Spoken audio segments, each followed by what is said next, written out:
സുന്ദരി, ഇത് നീയല്ലേ സുന്ദരി? എന്റെ അമ്മോ, ഇത് സ്വപ്നമല്ലായിരുന്നോ? സോറി സുന്ദരി, ഞാൻ സത്യമായിട്ടും ഇത് സ്വപ്നമാണെന്നാണ് കരുതിയത്. സത്യമായിട്ടും എന്നെ തെറ്റിദ്ധരിക്കാൻ. എന്റെ മോൾ അടിച്ചത് തെറ്റാണ്, പക്ഷെ അവൻ ചെയ്തതും തെറ്റ് തന്നെയല്ലേ? തെറ്റ് തന്നെയാണ് ചിന്നയ്യ. ഞാനും അവനോട് അതാണ് ചോദിച്ചത്. എന്നോട് അവൻ ഒരൊറ്റ വാക്കേ പറഞ്ഞുള്ളൂ, നിങ്ങളുടെ മോളെ കല്യാണം കഴിക്കണം.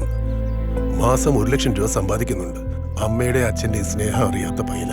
അവനെല്ലാം ഞാനിവിടെ പഞ്ചായത്ത് പ്രസിഡന്റായിട്ടല്ല വന്നത്, ഇവന്റെ കുടുംബത്തിലെ ഒരു കാരണവരായിട്ടാണ്. നിങ്ങൾ പറയുന്ന എനിക്ക് മനസ്സിലാവുന്നുണ്ട്, പക്ഷെ എനിക്ക് ഒറ്റ മോളേ ഉള്ളൂ. അവളെ പറഞ്ഞയക്കണമെങ്കിൽ